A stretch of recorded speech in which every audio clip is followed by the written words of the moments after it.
अरे 7 साल बाद जेल से बाहर आया हूँ, मुझे कोल्ड ड्रिंक का टेस्ट भी याद नहीं। मुझसे क्या पूछ रहे हो? जो मन करे दे दो। दुकानदार पर भड़कता हुआ ये शख्स प्रणय है। प्रणय 7 साल जेल काट कर बाहर आया था, वो भी उस क्राइम के लिए जो उसने किया ही नहीं।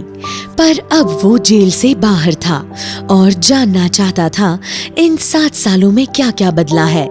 घर जाकर उसने इंटरनेट खंगाला। प्रणय ने बाहर आकर सबसे पहले अपना हुलिया सुधारने का फैसला किया और सीधा मॉल पहुंच गया कुछ नए कपड़े लेने। सर कोई और पेमेंट मोड है क्या? क्योंकि आपका कार्ड तो एक्सपायर्ड बता रहा है। प्रणय कुछ कह पाता, इतने में पीछे से एक लड़की की आवाज आती है, जिसे सुनकर प्रणय पीछे पलटता है और बस देखता ही रह जाता है। एक्सक्यूज मी, इनका पेमेंट नहीं हो पा रहा है तो प्लीज मेरा कर दो पहले, मेरी टैक्सी आ रखी है। सॉरी मैम, प्रोसेस बीच में अटकी है। सर कोई और पेमेंट मोड? सर प्रणय को सिवाय यूसुफा के ना कुछ दिखाई दे रहा था ना सुनाई। यूसुफा प्रणय को खोया हुआ देखती है। Hello mister. हाँ, ओह सॉरी, मेरा कार्ड एक्सपायर हो गया है। कैशियर सुनो, इनका बिल मेरे बिल में ऐड कर दो और सर आप मुझे पेमेंट करके अपने कपड़े मुझसे ले लेना। ये रहा मेरा विजिटिंग कार्ड, ठीक है ना? ये छोटी सी मुलाकात में प्रणय जैसे अपना दिल हार चुका था और अगले ही दिन कार्ड से नंबर निकालकर कॉल करता है और यूसुफा से कपड़े लेने की बात करता है। यूसुफा उसे ऑफिस बुलाती है और अगले कुछ मिनटों में प्रणय यूसुफा के ऑफिस पहुंच जाता है। ये बिल्डिंग? प्रणय यूसुफा का ऑफिस देखकर कुछ देर सोच में पड़ जाता है, लेकिन तभी यूसुफा की आवाज आती है। आ गया पेमेंट, ये लो कपड़े, बाय। बाय द वे, मैं प्रणय गुलाटी। तुम यहाँ काम करती हो? नहीं, मेरी दीदी का ऑफिस है। अरे बट तुमने ये 5,000 एक्स्ट्रा क्यों दिए? एक्चुअली मॉल में उसी दिन एक रेड ड्रेस पर नजर पड़ी थी, वो तुम पर बहुत अच्छी लगेगी। शायद दोबारा मिलना ना हो, इसीलिए जो हेल्प आपने की उसके लिए थैंक यू समझ लीजिएगा। दोनों थोड़ा थोड़ा मुस्कुराते हैं। तभी एक आवाज यूसुफा को बुलाती है। Yes the, I am coming. दोनों एक दूसरे को दबी जुबान में बाय कहते हैं और प्रणय ऑफिस को निहारते हुए वहाँ से चला जाता है। शाम को प्रणय को व्हाट्सएप पर एक फोटो आता है। ये फोटो यूसुफा ने भेजा था उसी रेड ड्रेस में और फिर दोनों की व्हाट्सएप पर बातें शुरू हो जाती है। फिर मुलाकातें और कुछ ही मुलाकातों में दोनों को प्यार भी हो जाता है। तुम्हारी दीदी का ऑफिस देख के याद है उस दिन मैं कैसे हैरान था। मॉडल था मैं कभी, मेरा सपना था एक बड़ी मॉडलिंग कंपनी खोलने का, जैसी आज तुम्हारी दीदी की कंपनी है, पर ये सपना पूरा ही नहीं हो पाया। सीरियसली? अरे तो दिक्कत क्या है? मेरी दी से तुम्हें मिलवाती हूँ। टीना आहूजा से बड़ा मेंटर कहाँ मिलेगा तुम्हें? मॉडलिंग इंडस्ट्री में जाना माना नाम है मेरी दीदी और उनकी कंपनी का। यूसुफा टीना की सौतेली बहन है, लेकिन दोनों में प्यार सगी बहनों से भी ज्यादा है। और वादे के मुताबिक अगली शाम यूसुफा प्रणय और टीना को एक रेस्टोरेंट में मिलवाती है। देखो, बताया मुझे यूसुफा ने तुम्हारे बारे में। बताओ क्या प्लान है आगे? बस अपनी मॉडलिंग कंपनी खड़ी करनी है, बट समझ नहीं आ रहा कहाँ से शुरू करूँ। आई गेस स्टार्टर से, जो बड़ी देर से यहाँ रखा है। तीनों खिलखिलाकर हंस पड़ते हैं और तमाम बिना सर पैर की बातों के बाद एक काम करो ना प्रणय, थोड़ा एक्सपीरियंस ले लो, हमारा ऑफिस ज्वाइन कर लो, फिर जब लगे तुम रेडी हो तो फिर सेटअप करने में हेल्प करती हूँ। तुम फिक्र मत करो, वैसे भी अब तुम घर के दामाद बनने वाले हो। ये सुनकर यूसुफा शर्माते हुए टीना को हग कर लेती है और अगले दिन से प्रणय पूरे डेडिकेशन के साथ ऑफिस जाके काम संभालने लगता है। और अगले 4-5 महीनों में प्रणय कंपनी को बड़े बड़े फायदे भी करवाता है। ये देख यूसुफा की दीदी टीना प्रणय को धीरे धीरे पसंद करने लगती है और उसके साथ ज्यादा टाइम स्पेंड करने के तरीके सोचने लगती है। दूसरी तरफ यूसुफा प्रणय की तरक्की से बहुत खुश मिजाज रहने लगती है और ऑफिस के रेनोवेशन के लिए टीना को मना लेती है और रेनोवेशन के बाद कुछ तस्वीरें खुद ही संभाल कर दीवार पर लगाती है। लाओ प्रणय, अभी बड़ी फोटो फ्रेम मुझे देना। हाँ। ये तस्वीर रणविजय जीजू की है। टीना दी की शादी के कुछ वक्त बाद उनकी कार एक्सीडेंट में डेथ हो गई थी।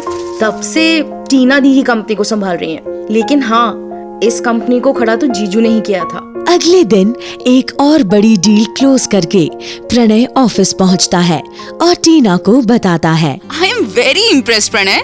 आई गेस अब तुम इंडस्ट्री के लिए रेडी हो। और मैं भूली नहीं हूँ कि मैंने प्रॉमिस किया था कि तुम्हारी कंपनी खड़ी करने में मैं मदद करूंगी। अच्छा, एक और बात, शाम को एक ग्रैंड सेलिब्रेशन रख रही हूँ। इतनी बड़ी डील जो हुई है, एड्रेस भेजती हूँ।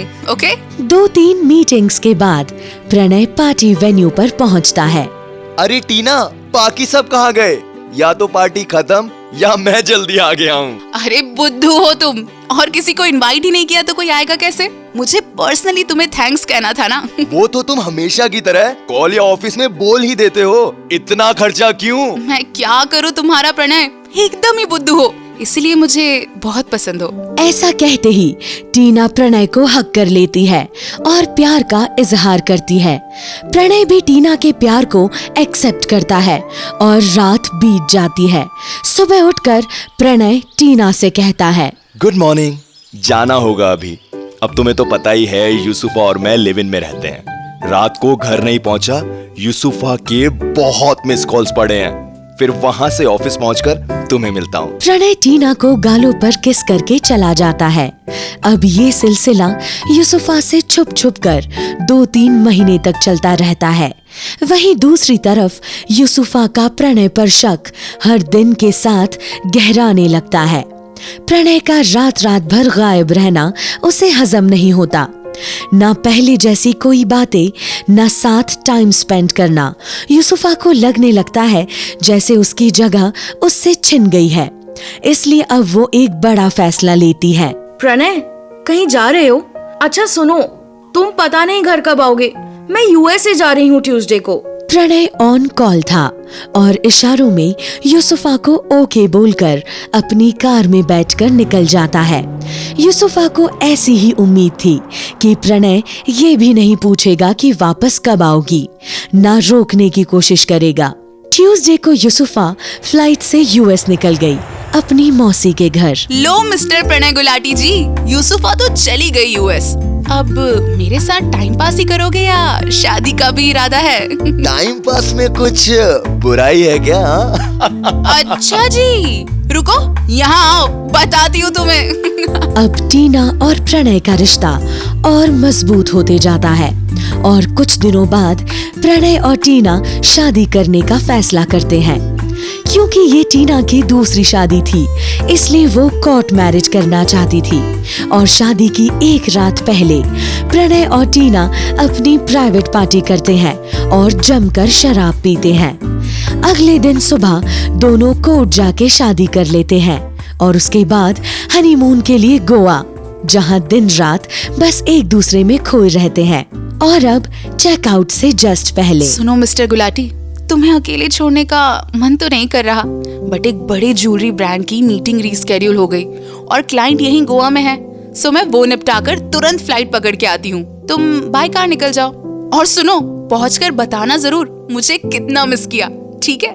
Love you. हाँ ठीक है ना, मैं ऑफिस में कुछ पेंडिंग डील्स भी निपटा लूंगा, बट लेट मत होना। अब तुम्हारे बिना रहना मुझे बिल्कुल पसंद नहीं। Bye, love you. Pranay Tina को हक करके कार में निकल जाता है। थोड़ी देर बाद रास्ते में ही प्रणय के पास टीना का कॉल आता है। प्रणय, तुमने मुझसे कभी पूछा ही नहीं मेरे पहले पति रणविजय की मौत कैसे हुई थी। वो तुम्हारा पास्ट है टीना, क्या करूंगा जानकर। क्यों? वो तो तुम्हारा दोस्त था ना, तुम्हारा बिजनेस पार्टनर। कल शाम काफी नशे में थे तुम। ये सुनकर प्रणय को जैसे सांप सूंघ जाता है। प्रणय साइड में गाड़ी रोकता है। मेरी मॉडलिंग कंपनी टीना, मेरी मॉडलिंग कंपनी। यस प्रणय, अब ये मेरी नहीं, हमारी कंपनी ही तो है। नहीं, जिस दिन यूसुफा से मिलने पहली बार आया था ना मैं, उस दिन मैंने अपनी खड़ी की गई कंपनी के मालिक की कुर्सी पर तुझे देखा। तेरे पति रणविजय के साथ मैंने ये कंपनी खड़ी की थी। अपनी खून पसीने की मेहनत लगाई थी मैंने, लेकिन उस रणविजय ने मुझे झूठे फ्रॉड केस में जेल करवाई, मुझसे मेरी कंपनी छीनी। जेल से बाहर निकला तो एक ही मकसद था, रणविजय से बदला लेना और अपनी कंपनी वापस लेना। लेकिन वो कमीना खुद तो ऊपर निकल लिया और कंपनी तुझे थमा गया। अभी तो सिर्फ हमारी शादी हुई है, अभी तो इस कंपनी का मालिकाना हक भी चाहिए मुझे तुझसे। अब याद करके कोई फायदा नहीं प्रणय, तुम तो पूछोगे नहीं प्रणय।